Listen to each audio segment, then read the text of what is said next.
here we go.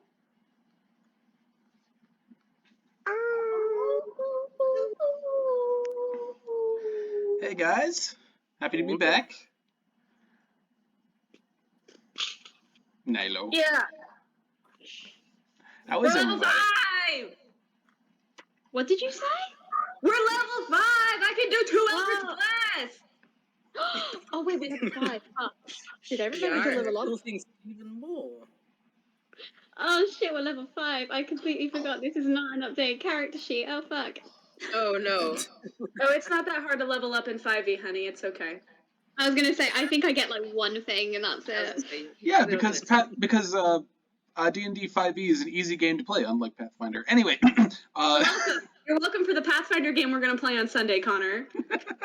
And I'm making my own map for. I'm making my own map for all of you. Do you know how much the Forge costs? everybody Do you say know how much Foundry cost me? everybody say thank you, Dungeon Daddy. I refuse to say those words. No one says it. Oh really? Really? You refuse to say those words, Mrs. Simps for an elf bard? Yeah. No, she simped for the tentacle man, remember? That She's- sounds like a fairly normal thing for someone to do. She simped for my, nameless OC that I made in Hero Forge. And Vinn, you drawed her getting kabedoned by that particular OC. You don't remember that? Yeah, No, that I don't. Sorry, I haven't slept in 3 days. The Russian sleep experiment, but the Norway sleep experiment. Oh god. Oh, don't even. Boy. All right. So, who's ready to play some D&D? Yeah. Yeah. All right. So, where's my dice? Here we go. So, if you will all remember last time on Dice Dogs, we left off on the ship of the Stormwolf, just making its way into Port Zoon on the Shepherd's final little trip with said ship. After defeating a zombie kraken and the person who controlled it, also a member of the mysterious court of wizards and warlocks who were attempting to track down Ozla Highhill and, for some reason, claim her soul. Sophie, you good? Yeah, sorry. Oh, okay. She's role-playing. I'm role-playing! They disgust me! Blah! Keep going, sorry. But as the enormous ship pulls towards Port Zoon, you all find that, once more, the deck of the ship is a hub of activity, with everybody preparing not to dock, but instead to stop the ship nearest near the dock, as this is a ship of the Revelry Pirates, and even though it is flying colorless flags at the moment, Captain Telnaris does not want to take the chance of setting to dock quite yet, considering the fact that you are entering the domain of the Clovis Conclave, enemies of the Revelry Pirates for quite some time.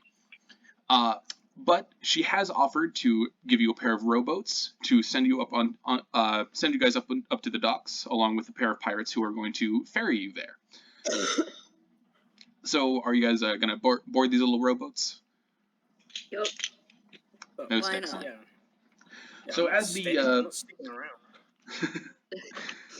as the afternoon sun beams down upon you, and as you hear the sloshing of the waves against the wood of the ship, you all board the pair of rowboats that are kind of strapped to the side of the ship, and two human pirates, kind of armed with oars, make their way down to the ships along with you. All while Captain Telnaris watches. And just as you get into the ship, she leans over the deck and she says, "Well, I can tell that you lot are going to get yourselves in trouble, so I won't tell you to stay safe, but I must say, it's been quite fun having you around."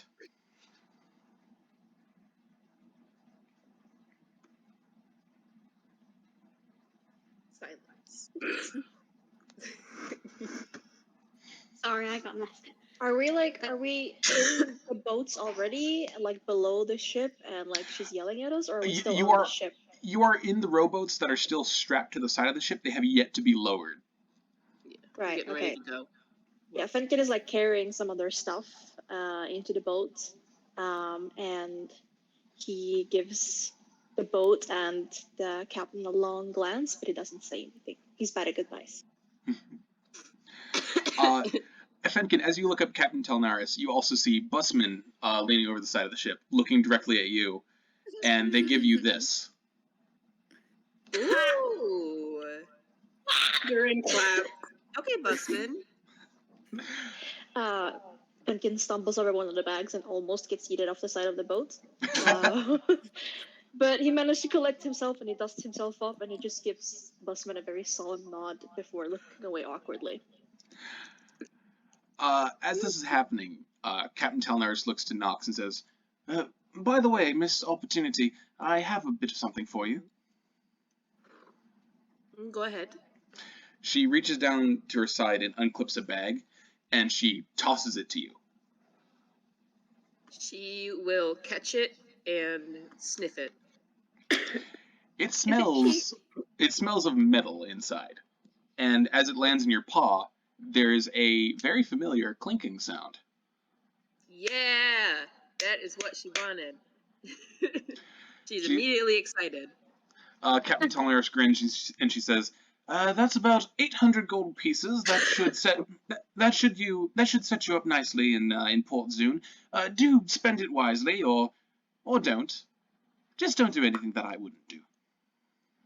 She looks up with a smile and she puts the coin purse kind of in her pack and nods her head and says, "Yes, that should do nicely. Thank you."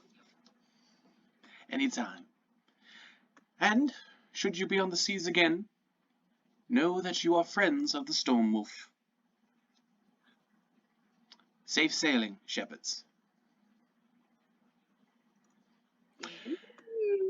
And with that, the rowboats are lowered into the water. It takes about a minute or two to actually get the boats down safely into the water and get them like unconnected from the ship proper. But eventually, the pirates who are manned with the oars, they begin to row towards Port Zoon, dressed in fake civilian clothing as to not arouse any suspicion. And as the Stormwolf grows smaller and smaller in your vision, and as Port Zoon becomes quite the large landmass as you approach it, the sun still shines overhead, and a new adventure begins. However, back on the ship, Captain Telnaris watches the rowboats paddle away. She takes a long moment before standing up straight and folding her arms behind her back. Then she looks to the side as a large, hulking figure steps up behind her. "You know, darling, you didn't have to stay in the hull the entire time hiding away. I'm sure she would have been nice. It would have been nice for her to see you at least once, or at least say hello." And the huge hulking figure says nothing for a moment, before Captain Telnaris shakes her head and says, "You can't hide forever, you know. She is going to find out." The giant purple tiefling responds with a croaked voice. And oh shit, Sophie? Oh my god. Rest in peace. Good night.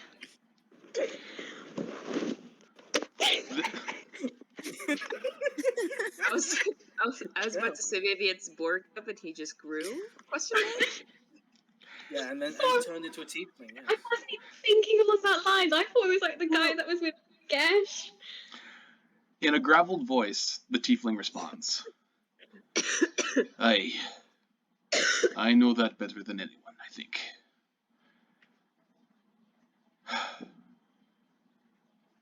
Do you miss her? I do. Terribly. But now is not the time. Not yet. And will you be ready when it is time? When it is time, I will do what I must. Yeah. Bitch, talk to me! All right. So, being in rowboats, and though the Stormwolf itself was close to the docks of Port Zoon, it still takes about an hour or so of rowing for you guys to actually get up to the docks proper, considering the not torrential state of the waves, but otherwise choppy and rough kind of weather that's kind of set about you. At some point, maybe one of you gets seasick and just kind of over the side.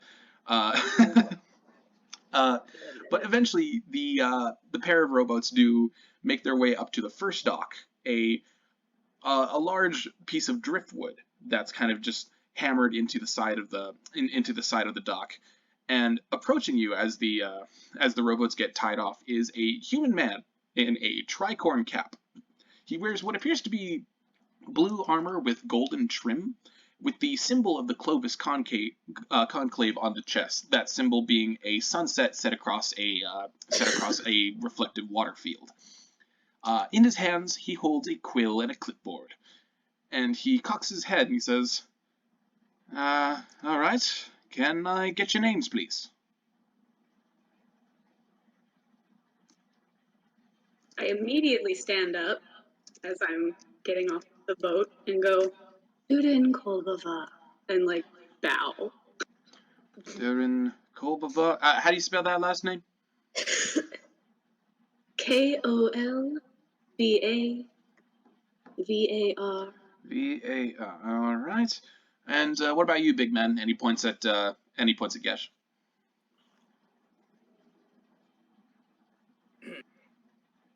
Gesh.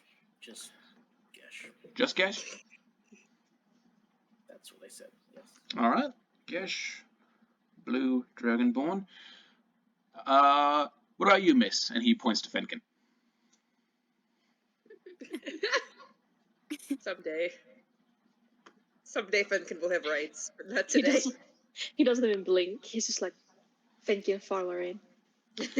Fenkin Farwarin, half-elf female. Little one?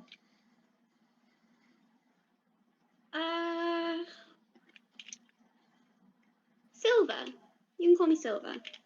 Silver. I got a last name. No, just Silver. Just Silver? Alright. Halfling female. And he kind of blinks at Nox and Kira, and there's a moment where he's like, "And, you, ma'am, and your son?"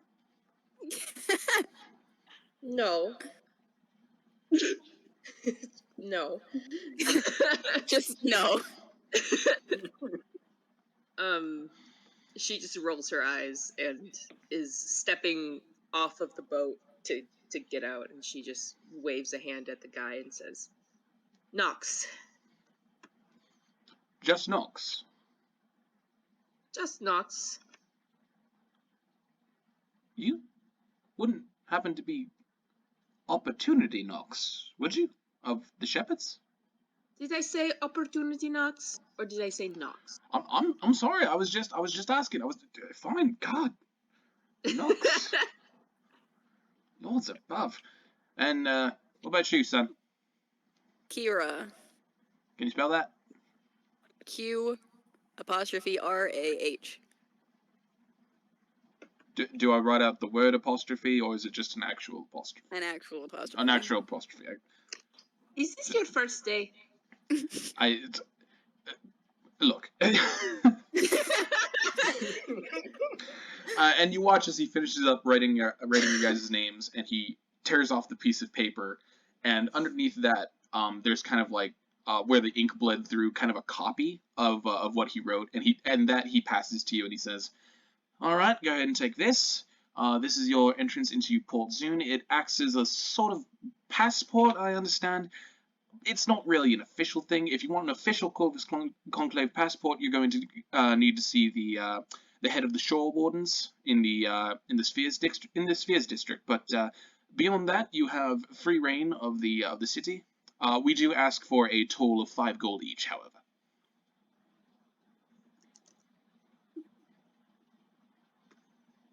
I look at Nox. Writing all this down. Man, Gesh turns the Nox. We all just look at Nox. She Excuse me, sighs. mommy. She will open up the coin purse that they just got, and she will start counting out enough for the whole party. All right, so that's going to be a total of 30 gold. Hmm. And she will put that in his hand. All right, he takes it and he slips it into a pouch already quite full of gold on his pack. And as another pair of shore wardens make their way over to kind of untie the rowboats and send them off their way, he nods and he says, "All right, just don't cause any trouble, and welcome to Port Zoon."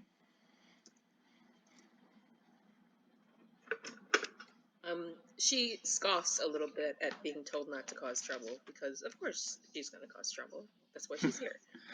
But then she just puts the coin purse back away, and she kind of takes some steps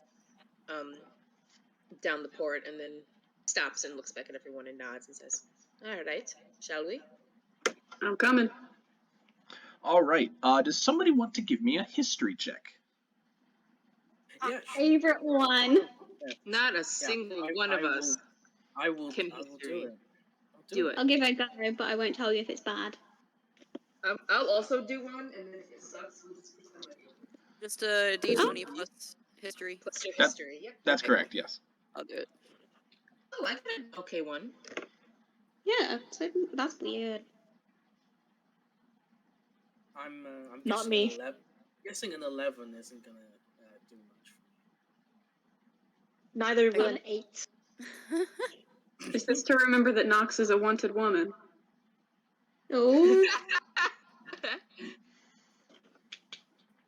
If that's so, then she might not remember that because she got a 15.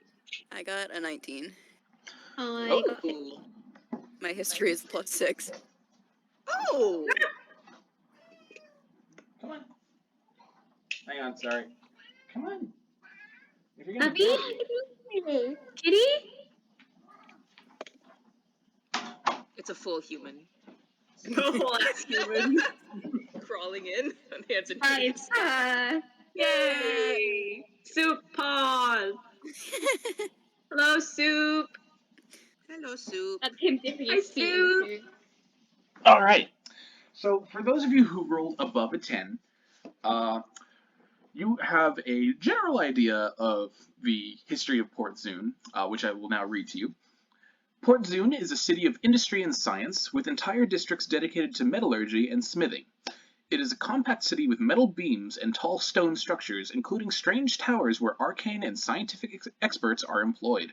The guilds of the city run various schools and halls that make the city an excellent place to learn a trade. The city has abundant inns, taverns, and businesses for the sale of commodities. There are temples to gods across the pantheon, but a gargantuan temple to Moradin, also known as the Allhammer, looms over the city. Atop the temple is a statue of the god, with cables tethering it to high points in the city, and these cables are strung with lanterns that light the evening sky. Would you shut... I don't know if you guys can hear that, but this I cat can. is... I heard a bit of it. I can hear. Wants to be involved. Baby wants soup. Soup. Soup. And you also know that the like a lot of cities like a lot. He has things to say. Useful information. Just a second. Pick 'em up. Pick 'em up. No, don't make him go away. Okay, you remove him Leave. from the premises. Oh no, that's better. Oh, okay, he's going to the premises. His tail is so tiny. Anyway, Aw. The love in your eyes. Oh my god. the city itself is split up into 4 districts. The first district being the Hammer Sphere, otherwise known as the Genesis Sphere. There is the Harbor Sphere, in which you now currently reside. There is the Assay Sphere, and the Sentry Sphere. Wait, sorry, what was the third one? The third one was the assay sphere. How do you spell The atmosphere. It's the sphere of smelters, coal refineries, and a tower called the Timuafa, where experiments in weather control are conducted. How do you spell it? Oh, The atmosphere. ASSAY. okay. Sorry, what was the fourth one? Oh, great work, everybody. The Sentry Take a Sphere. note. All right. I know this is all on the wiki, so I'm just gonna save the wiki. There you go. Oh. Well, I'm a cheat. there you go. You're a All right. genius. So, as you guys kind of like enter into the harbor district, you see that you can get a general idea of the different demographics that make up Port Zoon. Understandably, a bit more progressive than the Dwendalian Empire. The Clovis Conclave keeps all types. In fact, you see a few dark elves walking among the streets. You see goblinoids of all kinds, hobgoblins, goblins, even a few bugbears helping load crates onto ships as you make your way across the docks. There are several orcs who are also helping. A lot of the bigger, stronger races seem to be employed in like heavy labor kind of stuff, and but you just kind of see people from all walks of life here. Nobles walking alongside people who might not be as well off. And the general sense of the city is one of kith and kin, one of brotherhood, fraternity. It seems to be a rather nice place to live. It seems very calm, very quiet, very unlike the societies that some of you might be used to. But in any case, you now find yourselves within Port Zoon. What would you like to do? Port Zoon. I look at Ozla. Fenkin is also sticking with Ozla, just standing by her side. Silver Hero's protect. just tagging along. He will Yeah. follow where everyone else goes. She has her arms wide open and she's just like, you know, like in them cartoons, like where they sniff and everything, their nostrils go massive. It's practically like that. She's like, Sheila! I copy her. My son! But she has still her arms out and she's just like, sort of like, she's at home because she hasn't been to a port in ages. The last time she was at a port, her life was ruined, so. Yeah. As she takes in the areas and she like, sort of drops around, she turns around to the others and goes, okay, no offense, but you guys stick out like a bunch of sore thumbs. You do not suit this environment. So, I say, we go shopping. I have no money. I have a plan for that. See, Port Zoon is a thriving place to the point where there's so many markets, no one can make sense of them. And there's so many full pockets that nobody will notice if you're going missing. And I suggest we trick some people out of their money. That's the fun part. The other part is we go and destroy a tavern or something, but like, we may get in trouble. And I know exactly what we should do. And she looks to Gesh in particular, and she goes, do you want to do some criminal things? Not particularly. What? Nox You're not fine. punches him in the arm. That. Were you trying to hurt me? That didn't feel like much. Get I with the thought we program. weren't supposed to We're make criminals trouble. here. We don't have to be. We got plenty of money from the captain. Fenkin starts laughing and says, says the guy who tried to yeet a guy off a cliff. It was a bridge. And whatever, same thing. But there are levels to this. Oh, so stealing a few pockets, picking a few pockets is worse than somehow trying to kill a drunkard? No, it's just beneath me. What did you say? No, it's just beneath me, like most of you already are. God damn it! I give him a long look. It's at this time, Ozla, that you see a halfling kind of wandering down the flagstone street. He's dressed very elegantly. He's wearing a green tunic that's trimmed with kind of like a nice golden thread that's kind of weaved throughout in kind of like a Celtic knock border all around the hem. You can see he's wearing very fine boots, and he has quite a large purse strapped around his shoulders. And you can also tell from the bottle in his hand and the bright red rosiness of his cheek and nose is that he is very deep in his cups. And he kind of sings a jaunty tune as he makes his way down.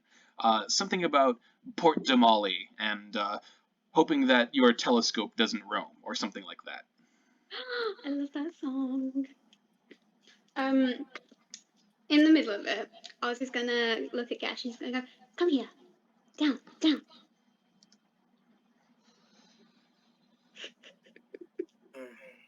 He sighs and then he just Down, down.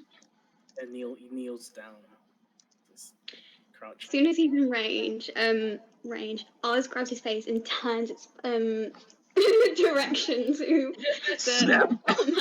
and it's like their faces are squished together and she goes, that is prime real estate. We need the money.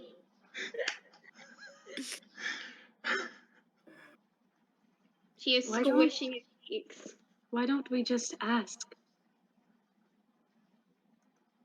We could do that, but that's not fun.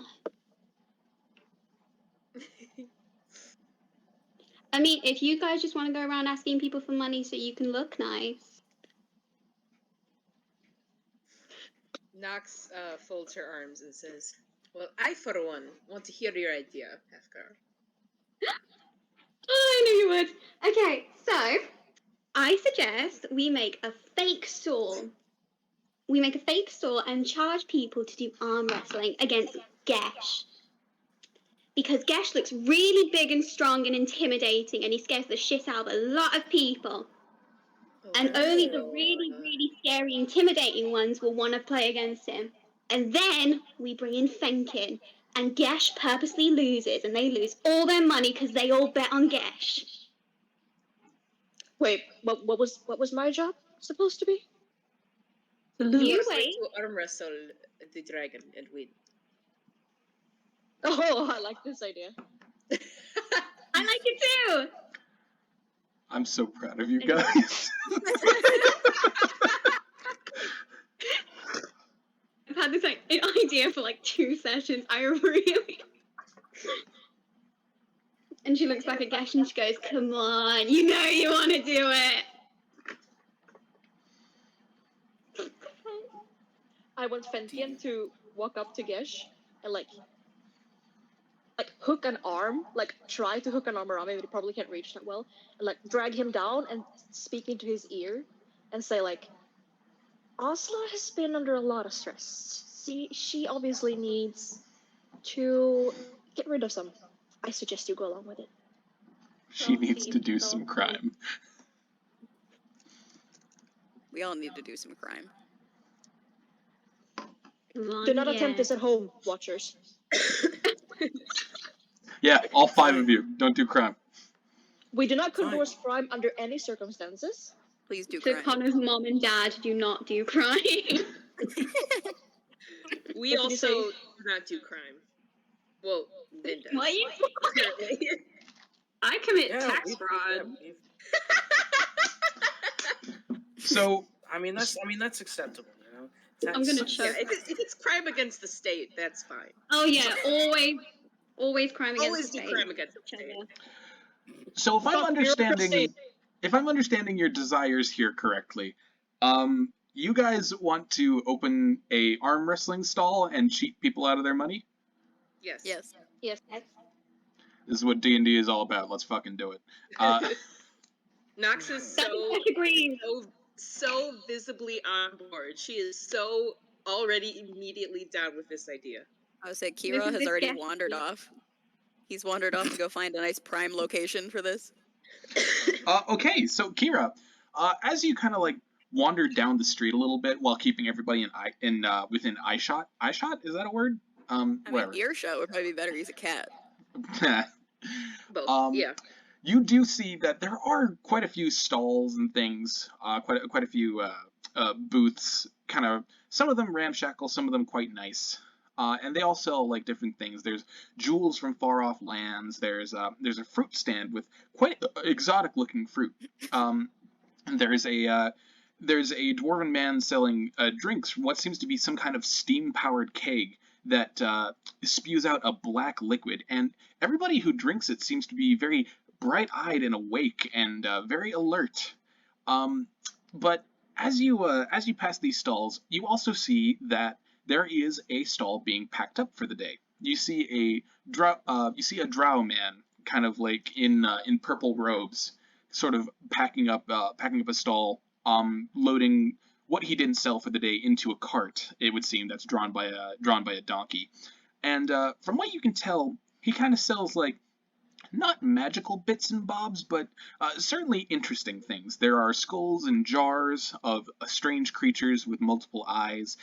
You can see strange dried hands of some scaly kind of hanging from hooks on the thing. It's not like dirty or like scary. It's just interesting stuff. I want There's all of it. my lost brother. Oh, good. Yeah, but it seems like he's finishing up with this stall for the day, as most of his items have been cleared off, and he's kind of like in the midst of taking everything away. Get it. Is Take it he walking away now? Is he clear of the booth? No, he's still loading his cart. Alright, then I'm just gonna stand off to the side and watch between the group and him until he is cleared out of the way. And then as soon as he is, Kira lets out a loud whistle towards his group to get their attention. Alright, so it's just the one guy, unfortunately, but when you whistle, he kind of blinks and looks over just as he's about to climb up onto his cart, and he kind of looks around, then looks at you and he goes, Are you wolf whistling at me? Kira gives a nod to him and walks over. Monsieur, how can I be of assistance? Do you mind if we borrow your booth for a bit? It won't be too long. My booth? You want to use my booth? Yes. And he kind of looks at it and he says, well, I suppose I am done for the day, so as long as you promise to clean it up afterwards, I suppose I don't see any problem with that. Don't worry, we won't be there long. Make a persuasion check. Let's see. Use that cat cunning. So my cat has no charisma, so this is gonna be fun. Oh, baby. So let's hope I get a good roll. And that was a 19. That's pretty good. Ooh, Okay. That was a good roll. Good roll. Because I don't get any plus, because it's a +0. Wow. There is a moment where this guy kind of like looks at you a little weird and kind of like looks at your armor, but then he just kind of shrugs and says, very well, take your time. Bonsoir. And with that, he gets up onto his cart and kind of takes the reins of the donkey and he pulls away from the booth. French Drow! Yeah. And at that, Kira heads back to the group and kind of just nudges one of them, says, follow me. I would like to say that as that has been happening, Nox has been taking off her eye patch, and she is looking at Gesh and she's like, all right, so here's what you need to do. The first thing that we need to do is we need to sell you as a formidable opponent to these people. And that is very easy to trick people into believing because it is all about appearances. So here, take this and put this on. And she's like holding her eye patch out to him. Staring at him with her gross open socket. Yeah, no, she has an eye. It's just very fucked up. Yeah, you guys have seen her eye at the the bathhouse. But Yeah, her giant eye bear. Remember? the giant bear. Her eye is just very scratched and like she's clearly blind out of it, but it's there. But she's holding it out insistently to him, like, okay, put this on. Doesn't matter which eye, just pick one. Poor Gesh.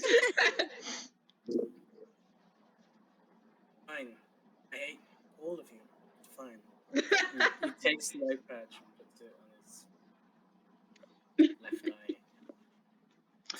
Alright, so Gesh, as you put on this eye patch, it's the eye patch of a very dainty Tabaxi woman, not of a giant Dragonborn. So Yeah. it is very like tight on your face. A little hard. Yeah. And even after a few seconds of having it on, you can kind of feel like a little bit of the bloodstream being cut off. Not to the point where like it immediately goes numb, but you're just like, if I keep this on for too long, I am going to lose circulation in my brain. It's not comfortable. Dhuur'in's just been looking around, ogling, particularly at all of the other drow that he's seeing. Oh, I know how to get his attention. Oz goes towards Gesh, and Gesh wears like robes, doesn't he? Like one rat. You know exactly what's going on. Gesh wears robes, doesn't he? Yes, yeah, he wears robes. She's just gonna start pulling at the little intersection here where his robes part, and she's like, "You need to take this off. Do you have any scars you can show off? That'll make you look really, really scary." I can give him Okay. some. Okay. Yeah. Nox and Ozla, I want you guys to make a disguise check at this point. I would also like to say I do have a disguise kit that I've never used. I don't actually know what's in a disguise kit. Okay, I would- so you roll with advantage, and if you succeed, you can essentially do whatever the fuck you want with Gesh. Yeah. Okay. Wait, how do I do disguise? Where is it? It just It's says in your this skills. pouch of cosmetics, hair dye, and small props lets you create disguises that change your physical appearance. Proficiency with this kit lets you add your proficiency bonus to any ability checks you make to create a visual disguise. I don't have disguise on my skills thing. You don't? It should be there. I have. No, It It'd goes- probably be deception. it would probably be deception, I would guess. I could have Okay, sworn. yeah, No, disguise isn't on this. I have athletics, deception, and then history. There's I no could've- disguise. I could have sworn. It'll Probably be- deception. Disguise is for Pathfinder, Connor. That's right. Fuck. Anyway, well, You just revealed Let's- yourself, Connor. well, we'll go with deception anyway, because that seems closer. So let's go with deception. And if you don't have proficiency with it, using the disguise kit, you can add your proficiency. As you do a Gesh makeover in the middle of the street. Wait, did you say that I could roll with advantage or no? I already did say that, so yes, you can. I think only not. That's good because I didn't. What did roll we that well. say in episode 1? If Vinn is doing Pathfinder things, to remind him that he's doing Pathfinder things? Hey, Vinn, do you want to play Revik? Okay, Yeah. I got a 15. I got a 15. That's Okay. pretty good. So, yeah. What's the look that you guys are going for here? Very So- scary. Karn! Nox wants to make him look. Nox is basically going to sell him at Karn. Nox is going to sell him as like a famous, battle-scarred warrior. So she is putting on the eye patch. If he has any scars or anything that looks like he's gotten in fights, she will ask him to show it. She also wants him to look like he is rich because he's like decorated from all of these amazing things that he's done.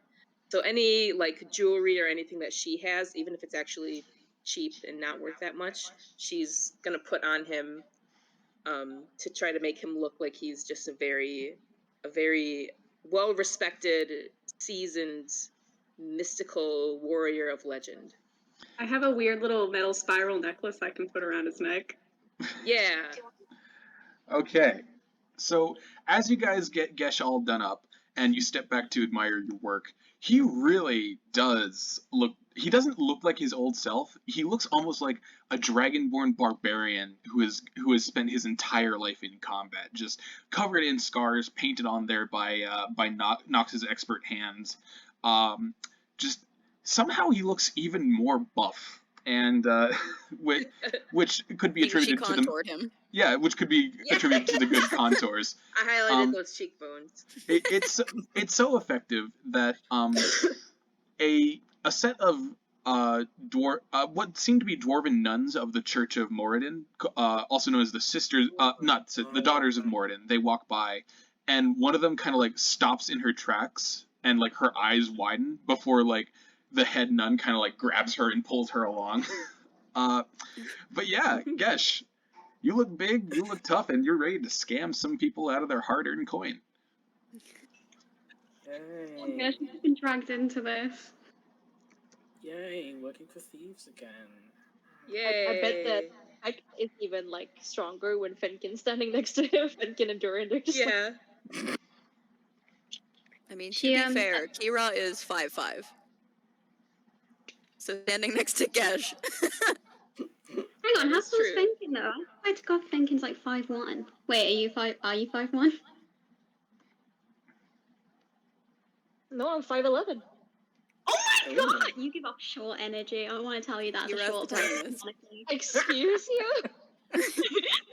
Fenkin gives off short energy, and I say that as like a canonical short person, just so you know. How tall is Dhuur'in? How tall is everybody? Dhuur'in is like 6'9". Yeah, Fuck! Dhuur'in is really tall.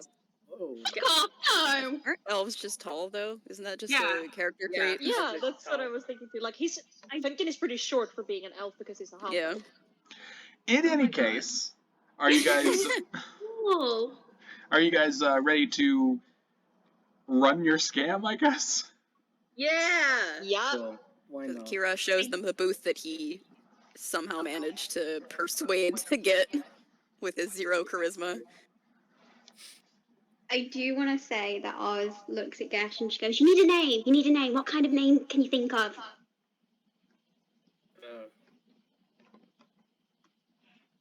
I don't know. He can be Did you have any called nicknames when you were growing up? the Storm. I like that one. Do you like Whatever. Sure. The storm. it? The Storm! Okay, let's go, guys. All right. So how are you getting this booth set up? How are you? What's the setup here? Who's in charge of advertisement? Ozla will stand on the top of the desk and scream at the top of her lungs. What's Nox going to do? What were you going to say, Finn? I was gonna say that Nox is on it. She's already like treating him as if he is this warrior and is like clearing things out of the way for him just to really sell the illusion and getting him I'm like a hanging chair. off of his arm. And I rub my hand across his chest and I go, "You look nice." I was gonna say, you know those magic shows where this show lady, this really pretty lady, is like showing off all the tricks. That's Dhuur'in right now. Yeah. Like, The eye Okay. candy, oh my God. Fenkin's All just right. holding a sign that he painted. Like it just says something like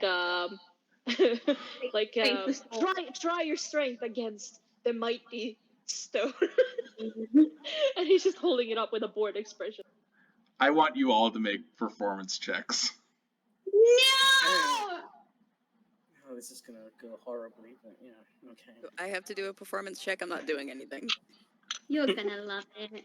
I'm just not hiding performing. somewhere. I'm Yeah, genuinely hitting on Oh my Gesh. God. Yeah, everybody who's like putting on a show. So that Everyone would who's be involved. Fenkin, Ozla, and Nox. You guys make performance checks. God, why did I this got a shitty 9. roll? I got a I got 13. And he wasn't trying in the I first also got 13. I got a dirty 20. Ooh. Ooh. Go you. Hell yeah, go on, Oz. Get it. All right. Sheesh. Uh, Radio so announcer. with your combined abilities, probably not so much Fenkin's, he, a small crowd, at first it takes a while to, like, notice that you guys are there, but soon, like, people start to whisper as they walk by, especially as, like, Gesh flexes his newly contoured muscles, showing off what he's got. And, eventually, people are just like, yeah, all right. And, eventually, you watch as a big drow man, who is kind of like wearing a special hat that keeps the shade out of his eyes, but is otherwise dressed in just trousers and shoes, makes his way over to the over to the table, and you see that he is shredded. This is a man who has spent his life loading shit onto docks, and he says, "All right, so how much is it to participate?" Yeah, and Gesh gets in front of him, holds his arms. So it's, I don't think a boy like you could stand against this. And can I roll an intimidation check? You can, yes. Roll an intimidation Go check. off. Go Yeah. off. Get him!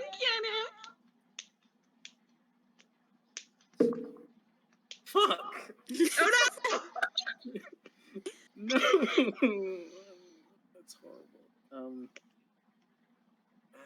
That's a 5. Oh. Well, you tried. What a man!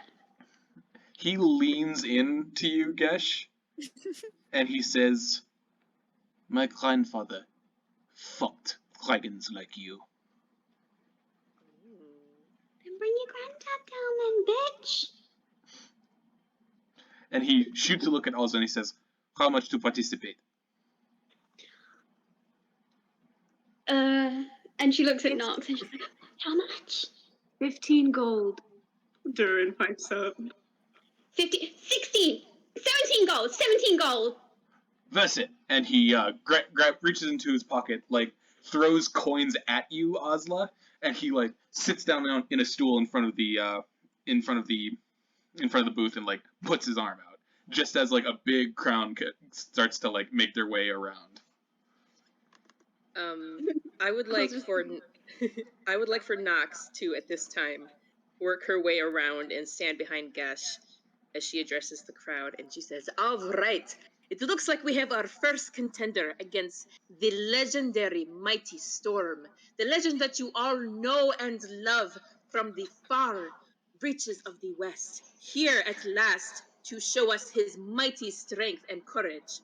And as she's doing this, she has a hand on Gesh's back, and she is going to cast Enhance Ability on him.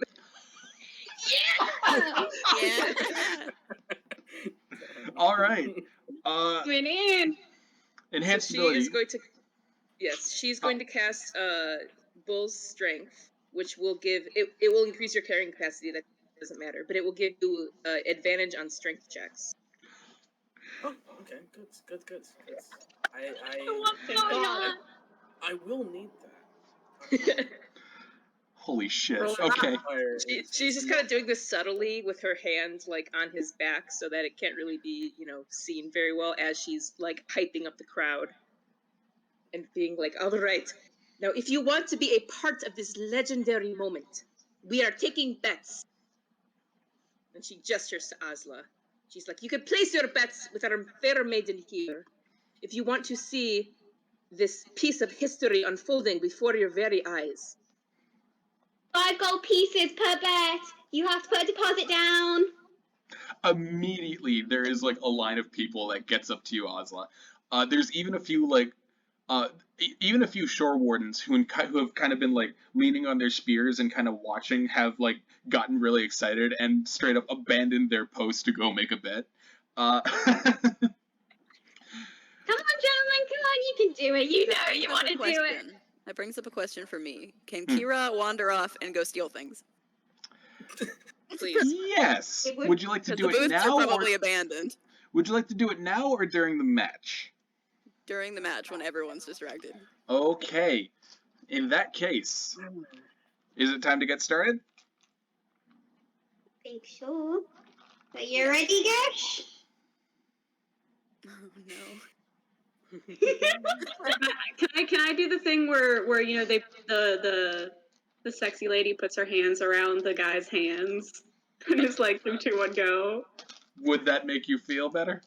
Yes, because I want to wake Then- up the Drow. Then yes, you may do that. I'm gonna caress the Drow's hand. Oh yes, I put both of my hands, my very warm, very soft hands, around both of theirs. I wink at the Drow, and I will 3, 2, 1, go them. All right. I am so Go on. so tempted to use cutting words. That might be too much. I already gave him advantage. I shouldn't also use cutting words, but know that it's You in my should. pocket and You I might should. use it. You should. That's All why right. we're here. So We're swindling. We are as swindling. as Dhuur'in puts his hands over and then finally takes them away, the crowd roars, and Gesh, give me a strength check, buddy. I get advantage on these, right? That's Yes. correct. Okay. Oh no. Uh-oh. Oh. Hold I it. don't know what. Do it, Gesh. Do it, Gesh. Roll twice. Are you gonna break this guy's arm off?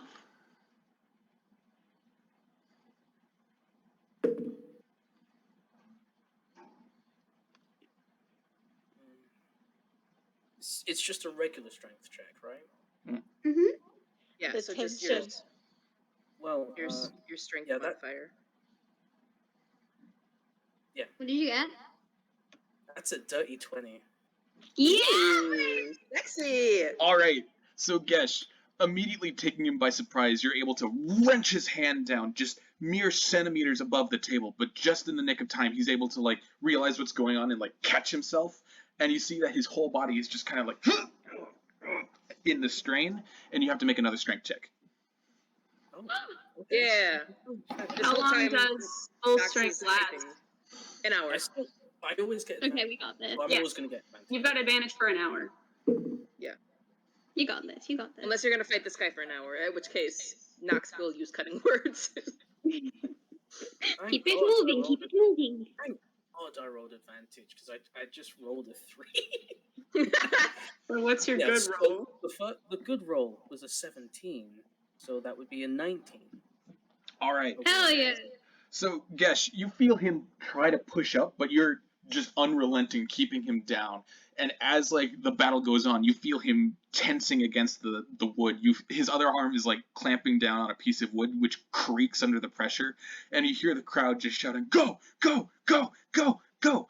And I need one more strength check from you. Oh, come on!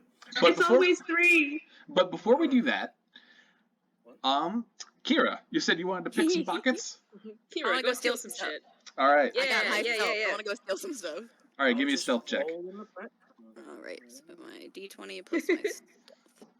Are we doing stealth or are we doing sleight of hand? Give me stealth first, then sleight of hand. Okay.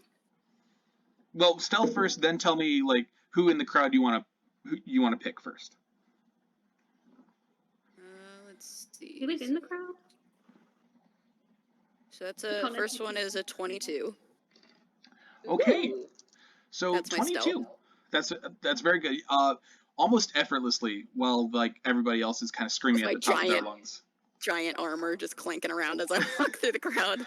Well, luckily for you, everybody's a bit distracted at the moment. Yeah. So you're able to disappear like a shadow amidst the crowd.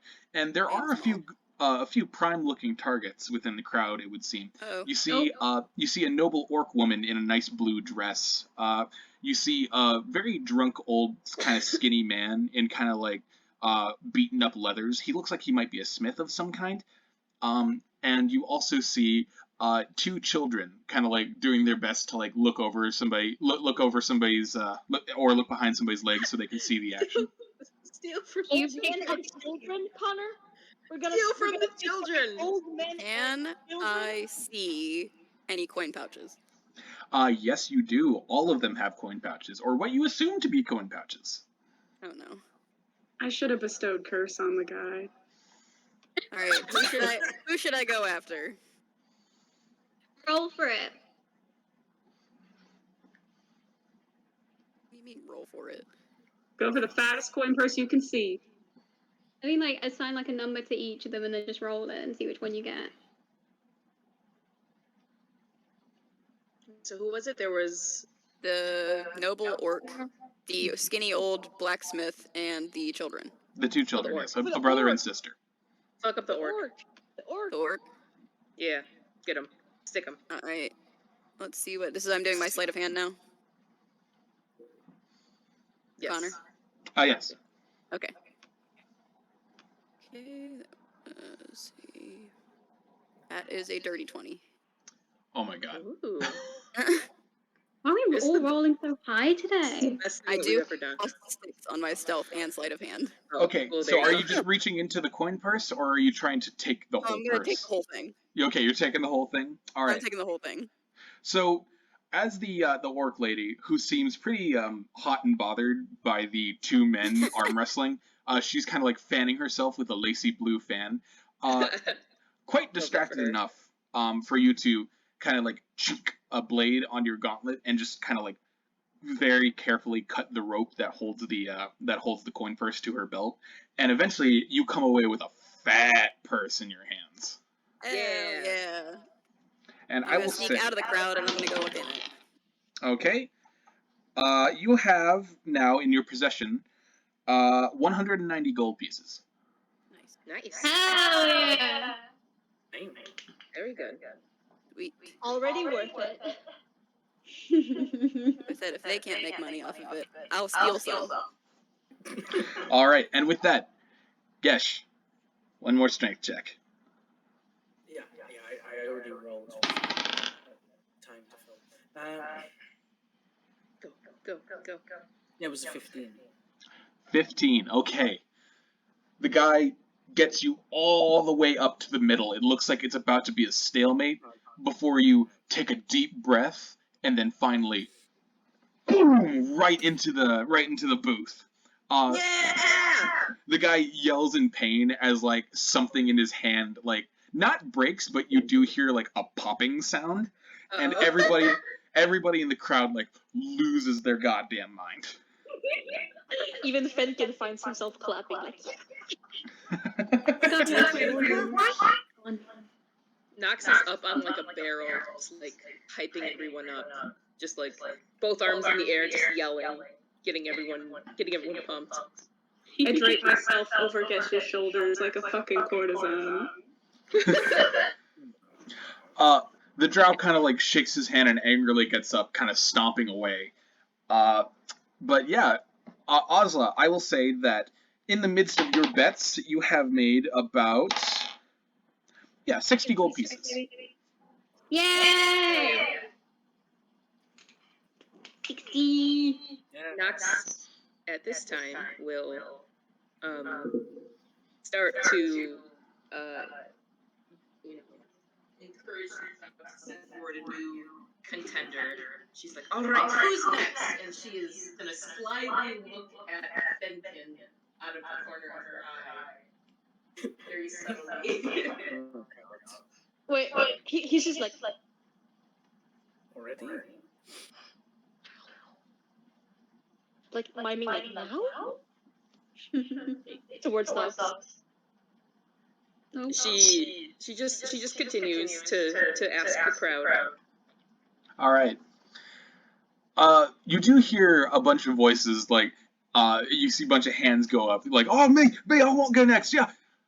But eventually, a louder, more familiar voice booms through the crowd. Oh god, no. Why don't I be taking a turn? Shit, I did it again. Goodbye.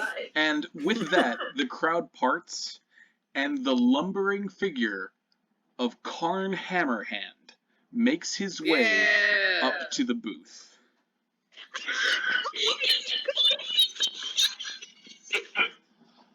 I stop everything I'm doing. He's gonna ruin our plans. This is Shepherds. the reunion we wanted. Before you stands an enormous orc with squarish tribal tattoos on his shoulders, and his hair kind of like tied back in a knot. You can see there's a little bit of gray on the sides, and you can see that he's ascertained some new scars as well. But you also see that in place of what his usual mechanism was, something that you could just twist tools onto, you see a steam-powered claw-like hand of dwarven make, and he kind of twists it around, and he cracks his neck and he says, "It has been a long time no seeing, huh?" I take my hat off. He looks at you. He looks at you, Dhuur'in. He says, "It is good to be seeing you, little Drow." I just bow at him.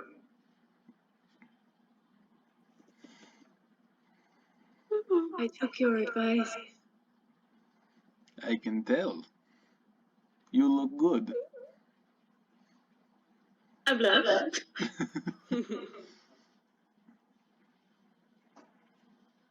And his head kind of sweeps around to everybody, and it stops on Kira, and he says, "And you got a new little friend, it would seem."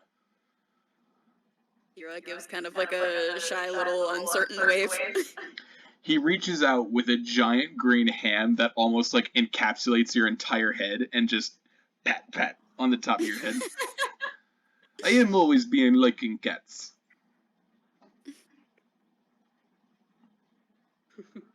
Kira has no idea what to do. Just frozen. Like, He kind of crosses his arms and he says, "And I am taking your advice as well. I come down from mountain ranges, and I find myself in employment here in Port Zoon. Much coin to be made helping load the docks, it would seem." Very good. "So, you are doing this now?" And he kind of waves his hands towards the booth. We're doing many things. I see. Well, in that case, why don't you finish up here? I show you around the city. How's that sound, huh? I buy some food. Sounds good to me. Enamored. I feel like I've sent everybody into a crisis here. And now Dhuur'in's heart has been swindled. With that, Karn turns around and kind of puts his hands on his shoulders, on his hips, and he snaps his mechanical hand. He says, "All right, everybody back to work." And with that, the shore wardens look at him, salute, and say, "Yes, sir, Captain Karn."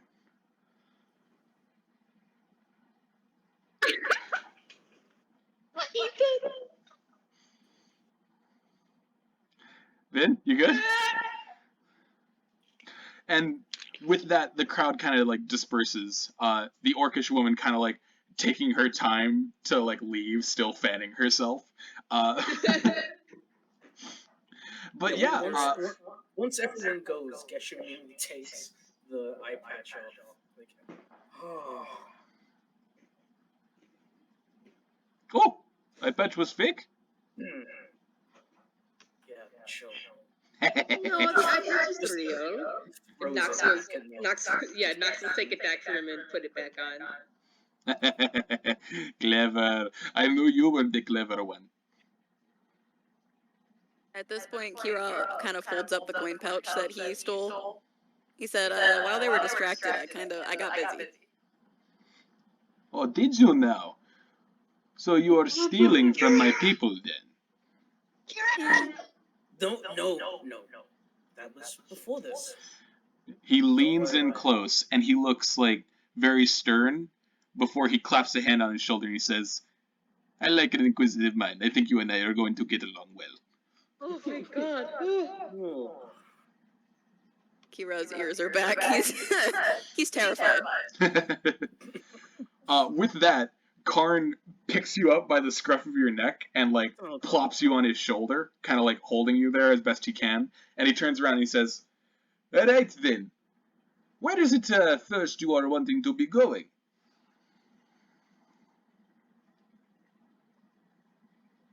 Ozla Nox said is we taking need her. new clothes. Two people talked at once. What? Sorry, go ahead. Ozla said we need new clothes. Yes, they need they don't fit in here. Do you know any like clothing places? What do you mean? Oh, I see. Yeah. And he kind of looks at all of you and takes a long look at Fenkin and he says, I know a place. Oh, please don't let it be a dress. Please don't let it be a dress. What, you don't like dresses? Not particularly. Eh, They do in though. I think you would look good in dress. Thank you, I guess. Someday, not today. Okay, so with that, with with Kira still on his shoulder, Karn makes his way down the street, and as he goes, he kind of regales you guys with what he's been up to the past 2 years. His travels throughout the continent have eventually led him to Port Zoon, but he learned many things and has learned to kind of like get over the death of his partner. If you guys will remember, all the way back in, I believe it was episode like 1, but he has found good employment here, and essentially he became captain of the local shore wardens, essentially by breaking into the local constabulary and demanding a position in the in the military. And when they initially refused, he offered to show them a show of strength by lifting the captain's table with the captain still on it. So yes, he is now one of the many captains who help keep the peace around Port Zoon. Specifically, he is the captain of the harbor sphere, again, which you guys are in. And as his story kind of comes to an end, he brings you to a nice looking kind of like to a nice looking building in near the marketplace with kind of like yellow stucco walls and kind of like Germanic frames that kind of hold the whole thing together. And on the very front of it, you can see fabrics of reality. Oh, while we were walking, I showed him how the amulet of Palor he gave me is in the gun now. Adorable. Like, look what happened. Kira kind of just went limp at one point. He's just like, he gave up. Karn sweeps his huge hand out towards the store and he says, "This is not best clothing store in Port Zoon, but is affordable and I like. Owner is a bit, how you say, batshit crazy." Good. We like that kind of store. What's that? We like that kind of store. I had a feeling that you would. In any case, I must be going about my business now. If you want some food later tonight, we will catch up with some drinks during dinner. Meet me at a tavern in the center of town. It is called the Limp Leviathan.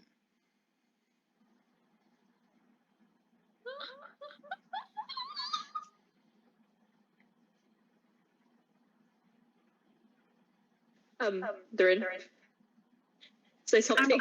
I'm taking notes, I'm sorry. Yes, of course. We'll see you there tonight. Most excellent. And he takes Kira and puts him down, coincidentally right down next to Nox, and he blinks, looks at Kira and Nox, and then looks at Nox and says, "When did you be giving birth?" You are very lucky that this is the instant that I just got back. What did you say? He put me down and looked between us and asked when you gave birth. Oh, just yesterday. Really? Congratulations. They grow up so They do. With that, he puts his hand on his hips and he looks at you and he says, It's very good to be seeing you all again. I will see you tonight, huh? Yeah. Very well. And with that, he turns around and makes his way down the street, leaving you guys in front of Fabrics of Reality. I watch him go. Ghost. While Dhuur'in is watching him go, Princess and Nilo have kind of been like sitting next to each other, and like Nilo points a paw at Dhuur'in and then points it at Karn, and he looks down at Princess, and Princess looks up at him like, and then Nilo goes,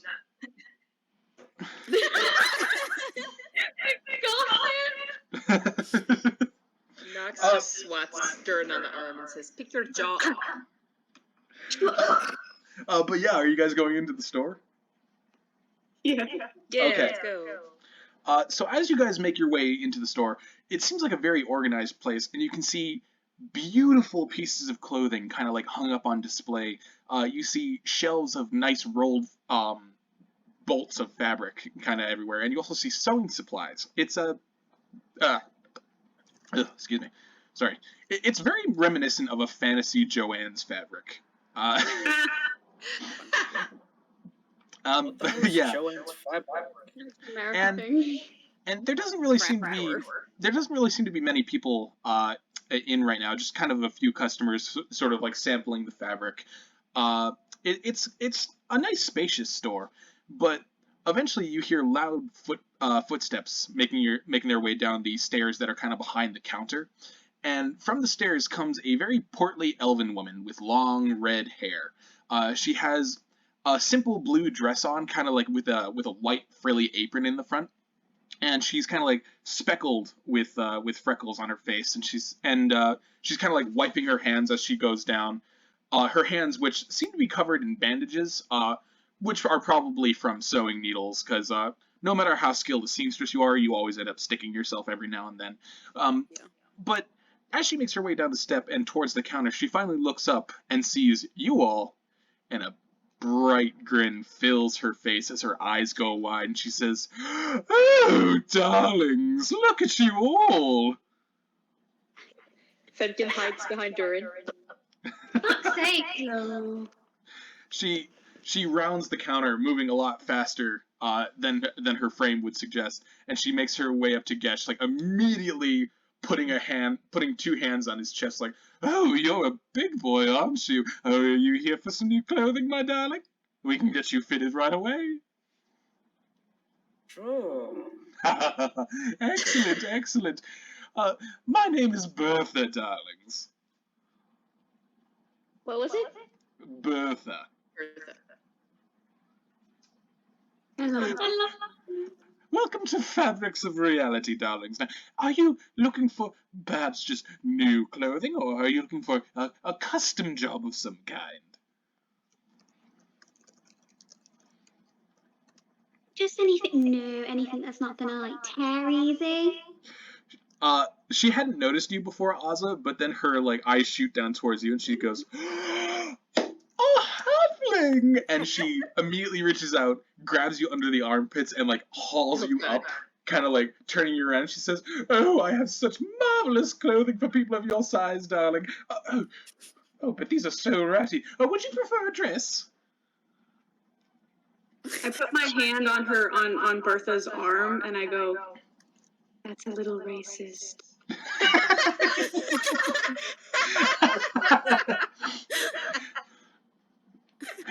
Come, darling, we'll get you a fine dress. And she like puts you on top of the counter next to her, so that like you're standing. Oh my god.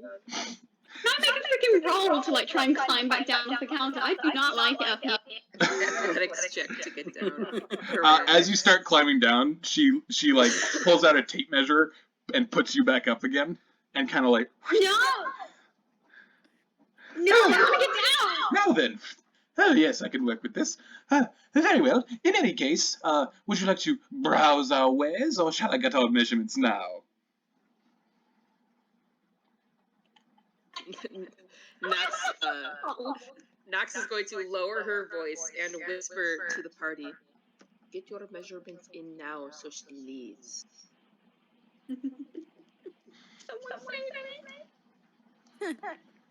Fenkin reluctantly steps forward.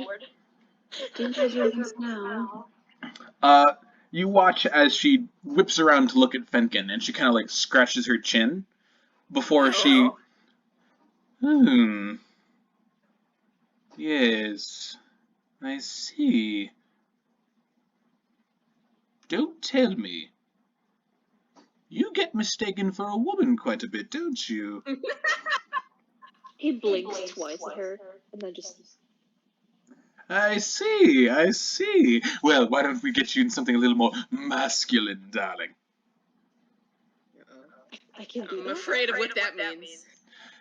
Oh, God, peace. darling, of course you can. Clothing is how we express ourselves however we may wish. Here, come along. And she puts an arm around your shoulder and, like, pulls you away towards the back of the shop, and she says, I'll be right back with you, darlings. While we're gone, go ahead, feel free to browse our wares, have a look at whatever you'd like to look at. We have more than just clothing. We do have some common haberdashery items, of course, and some fine hats as well.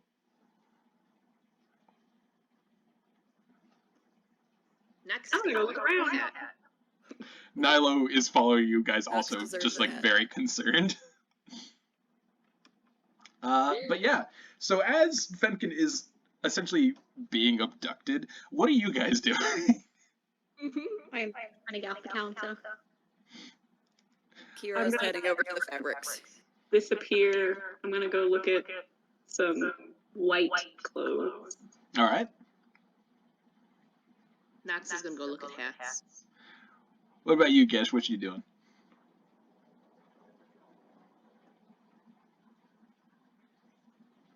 I know, I threw a lot at you just now. A lot just happened. A lot. Follow me. Just gonna casually stroll through the store and he's just gonna browse a bit, just by himself. To process. All right. So as you guys kind of make your way through the store, you find mannequins of all shapes and sizes. They're specialized mannequins that are meant to like simulate the frames of the smaller races, such as the goblins, the gnomes, the halflings, what have you.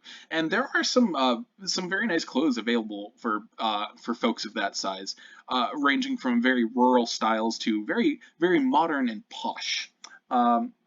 But Nox, you said you were looking for hats? Yes. Well, lucky for you, there is an entire section dedicated to hats. You kind of make your way down a row of shelves that are just filled with hats of all kinds. There's no labels or anything, but there are kind of like price tags sort of just haphazardly sewn into the underside of the hats. And again, a wide variety of styles here to be seen. There's bowler hats, there's tall hats, there's small hats, there's hats meant to like conceal bald spots, stretchy hats. Is there a particular kind of hat that you're in the market for? One that has ear holes. One that has ear holes. Well, unfortunately for you, there don't seem to be a lot of hats with windows and with windows for the ears, but it shouldn't be too hard to like have ear holes cut. Especially since that's a very common practice among tailors within Exandria.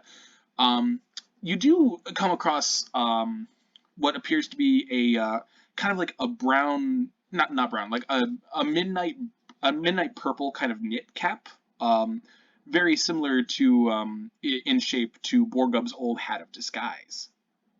Mm-hmm. Very nice.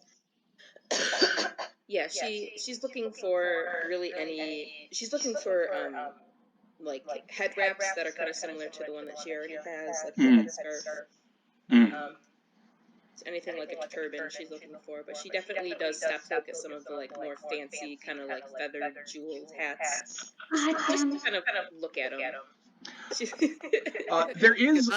There is sitting on kind of like at the very end of the aisle, sitting on like a very specialized case behind some glass, there is what appears to be a blue turban with a red jewel right in the middle, and a long yellow feather that stretches up from behind that jewel.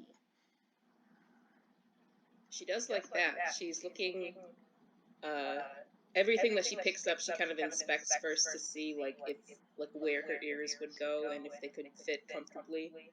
But she'll pick it up and kind of look at it, and definitely look at the jewel, too, for a little bit.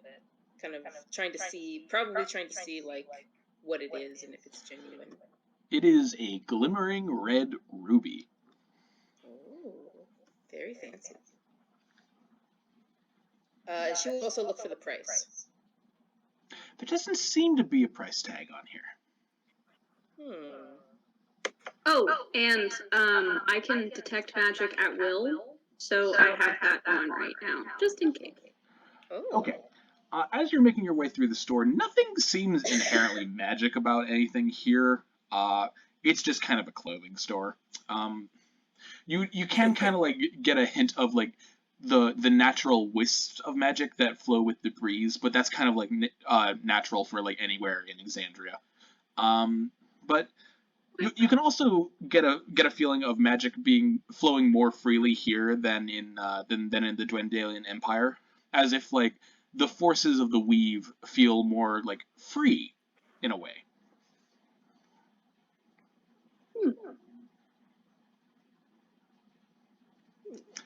Okay, so remind me again, Dhuur'in, Kira, and Ozla, what were you guys doing?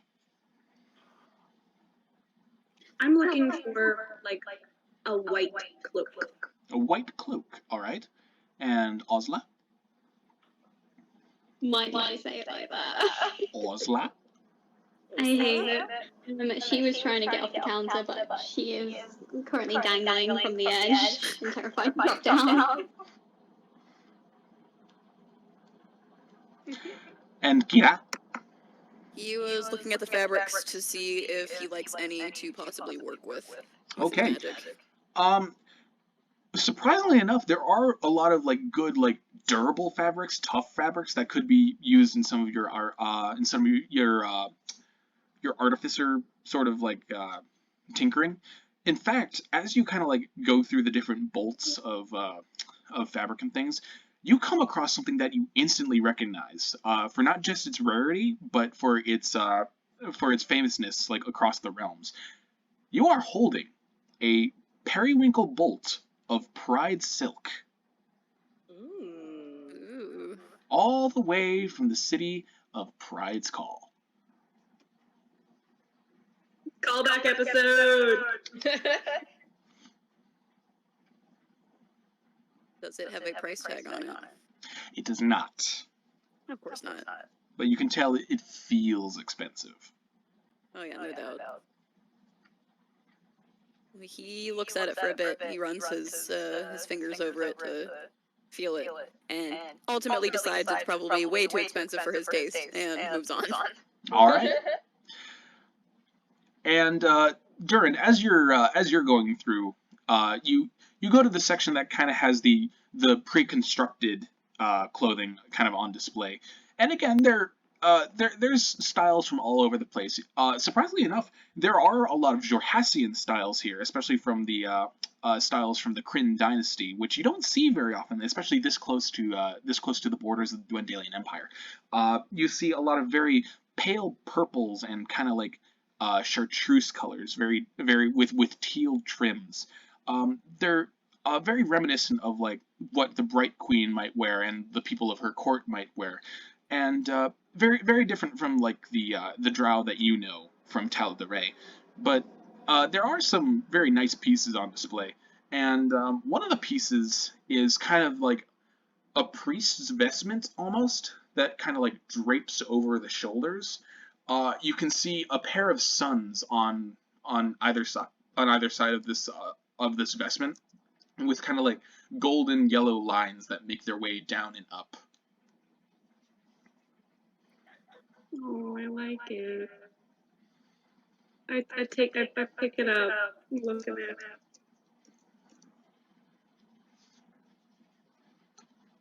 I'm not looking for a price tag. I try it on. It looks great. Yeah. And as you like turn to look at yourself in the mirror, you can see Dhuur'in behind you, kind of like scratching his chin. He says, "You know, that ain't a half bad look there, partner. Thank you. Sure didn't have nothing like that when I was around. I think it's new. I think it's good." I'm gonna go find Gesh. All right. Gesh, while you're kind of like milling about, still kind of like, still kind of overcome from the flashbang personality of Bertha, you're, eventually, Dhuur'in does like a gay little run towards you, A gay little jaunt. and you see he's wearing vestments that kind of like, they break up the darker colors of his long rawhide coat, and it looks really good on him.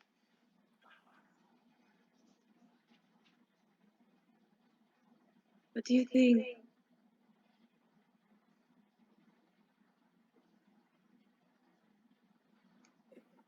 Looks good.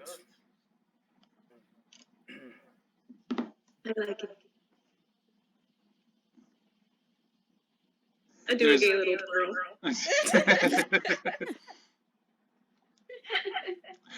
So about an hour passes as you guys are kind of like milling about the store, and eventually Bertha comes out, and you see she's got this big wide smile on her face, and she, at this point, all the other customers have left, and she kind of makes her way to the center of the store, and she says, "Gather round, darlings, gather round. Oh, I think I've really outdone myself this time." I'm scared. I'm so scared. Are you ready to see what your friend looks like?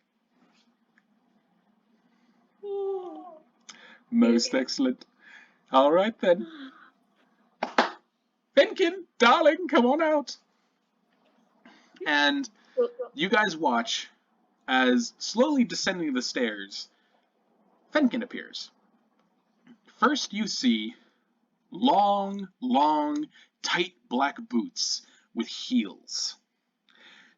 You see tight gray slacks, which eventually gives way to a black vest that sits against a very tight white dress shirt that kind of like that is almost pinned against his frame. But the way he moves, he almost flows.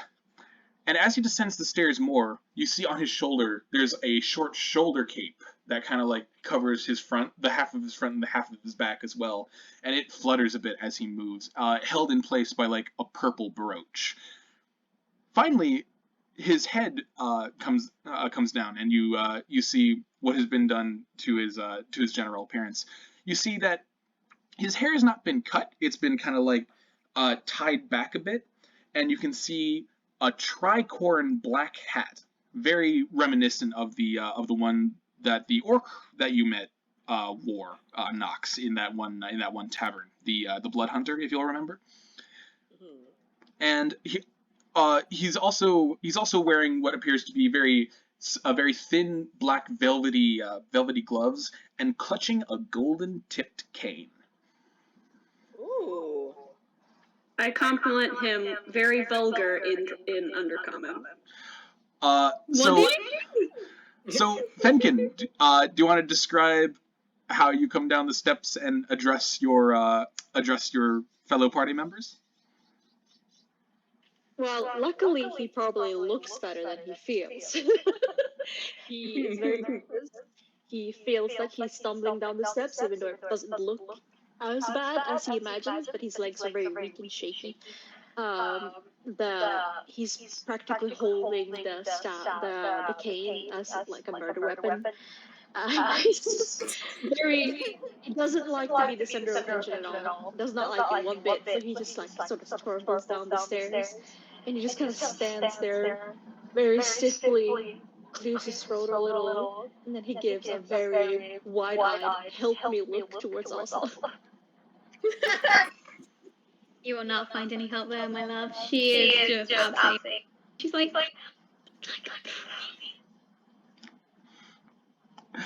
You can see Bertha kind of just staring at Fenkin, just like in awe of her own work, and she says, Oh, doesn't he look amazing? Oh, it really brings out his bourgeoisie, his masculinity.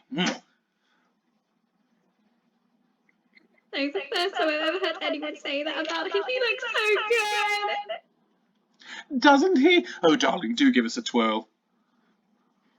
He doesn't move. He just kind of stiffly moves to look at her.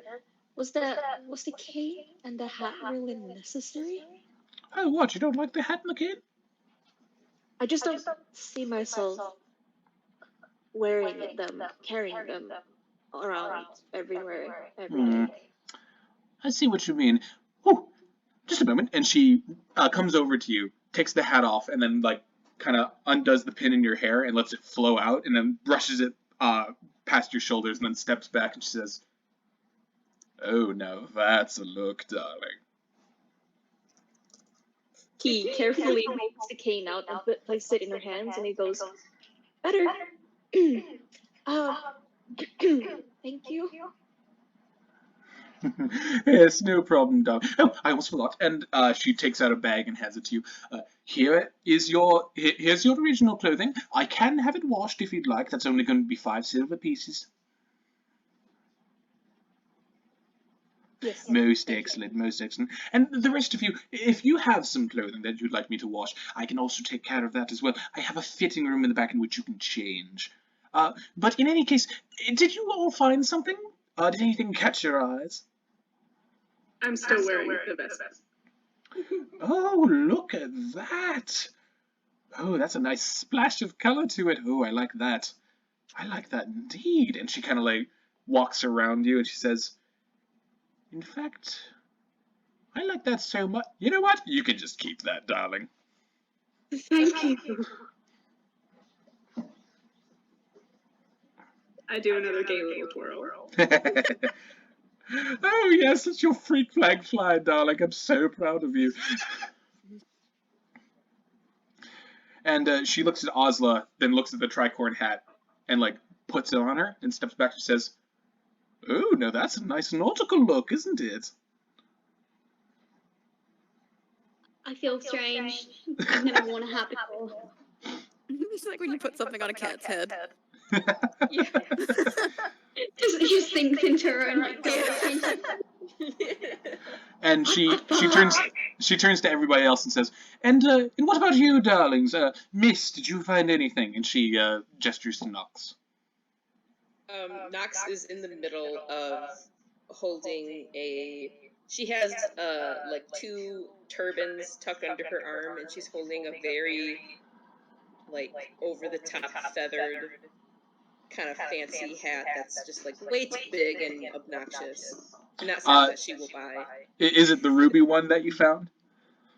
No, I imagine that she just found like a fancy old lady's feathered hat that she's just like not actually gonna get, but she's just holding it to look at it, and she just looks up. Like Lady Dimitrescu's hat from not Silent Hill. Resident Evil. Resident Evil. Yeah, like that, but like probably not as creepy. But Is yeah, white? Because that thing's fucking huge. Yeah. Oh, those are fine selections, dear. Very butch. I like it.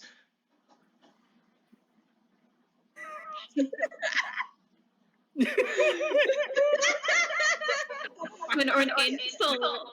I can't fucking get over this lady. She just gives her a truly incredulous look. And yes, thank you. Yes, exactly, Vinn. Thank you. Okay, I was trying to find a good one. And she puts the hat down and just kind of turns and takes out the 2 turbans that she found. She grabbed the blue one that had the gem on it, and also a simpler, like, kind of burgundy patterned one that is not quite as out there, but still nice. And all right. Says, yes, I found a few things. Oh, excellent! And she takes the 2 hats and takes them over to the counter and puts them on. She says, All right, now, the lesser one, we'll say, that's going to be about 20 gold pieces. This one, however, is going to run you about 500. Oh. She considers for a second, and then she just kind of waves a paw and says, I will just take the one then, the cheaper one. Of course, darling. Are there any modifications that you'd like me to make? Yes, how much would it cost for you to cut holes for my ears?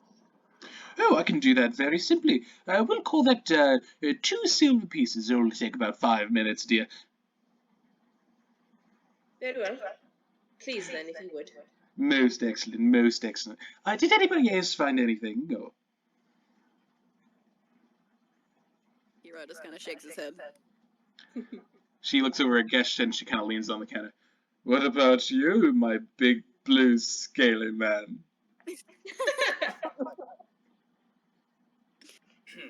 Is this the Torment Gesh episode? Isn't every episode? That's fair. But this is adding to it. Oh, yeah. I wind my arms around one of his and smile at her. Oh! You lucky, lucky little drow. No, Drow.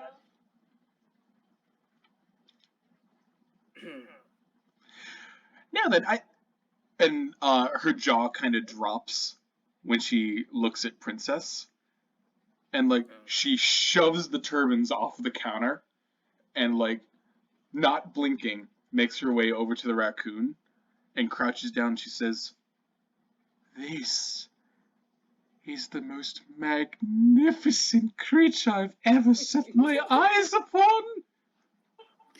Oh no. And Princess kind of like blinks and like looks around at you guys, just like it's happening. And before he gets a chance to move, he's swept up and over to the counter, and he's just kind of like, and she plops him down on the counter, and you guys watch as in a blur of motion she starts like throwing clothing onto him, and then she steps back, and you see that standing there panting and very confused is Princess in a tuxedo and a matching hat.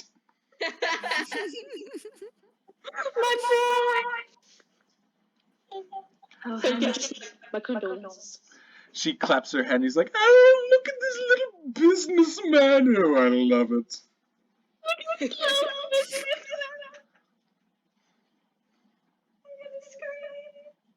do you like it, dinner?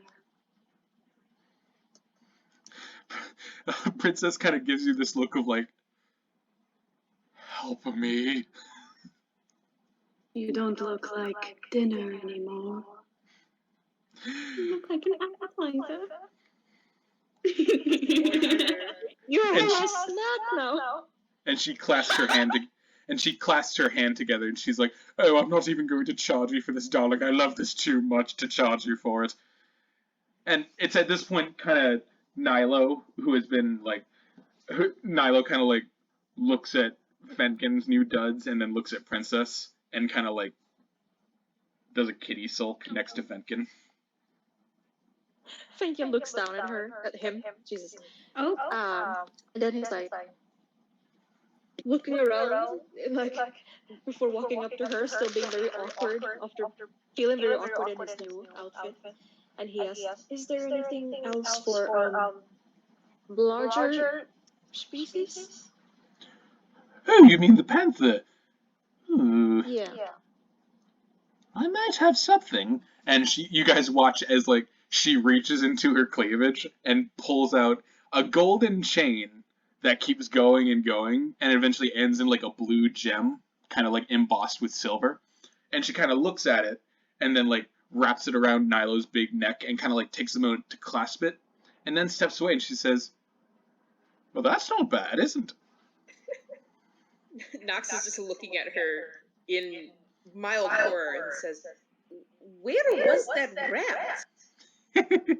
Oh, darling, don't ask questions you don't want the answer to. Fenkin also stares at her in horror, and then down at Nilo, just gauging his reaction. Nilo kind of looks at it, pause it, and then you hear like a very deep purr come up out of his throat as he looks up at you. He sighs and he goes, "How much for that one?" I will call that 5 gold pieces, darling. Deal. How much for this? We will call that, let's see, that was about 25 feet of this. There was some fried silk for the silk. How about we'll call that 30 gold pieces? Deal. Most excellent. Now then, if you'd like, we can tally up everything, and before she can finish her sentence, there's like a knock at the door, and she blinks and she says, "Oh, that must be my iron shipment from the Church of Moradin. I've been needing new buttons, and I put in an order a few weeks ago. Would one of you mind getting the door while I tally up everything for you?" Gesh I get it. immediately runs off to do this. Out of my arms. Boom. Just Guess bye. is pushing people out of the way. All right. So you watch as Bertha kind of collects everything and brings it over to the counter. Still kind of like marveling at Gesh as he walks away, and then gives Dhuur'in kind of like the side eye, like, "Oh yeah, well done." But as you open the door, Dhuur'in, before you stand, Gesh, sorry, long day. You pull the door open, and evening has kind of started to settle in the town of Port Zoon. You can see the pink sunset over the reflective waters of the bay. But before you stands a rather short figure, and they kind of have like a hood pulled up over them, and they seem to be like carrying a big box of what looks like pressed iron buttons. And as he steps in, you blink, and you close the door. You've seen that apron before, somewhere. And as the hood comes down, you hear a voice.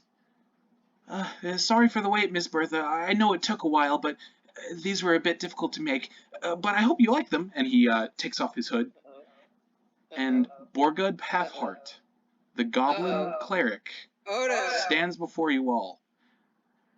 "Yeah, we got a new stamp in. I think you'll..."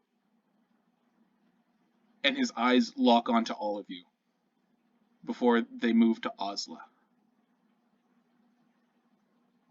"Miss..."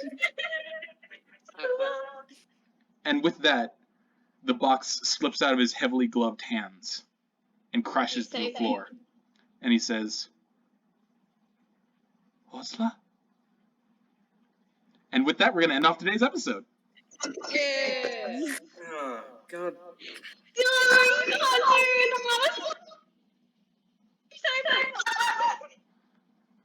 You're a That- bitch. That's my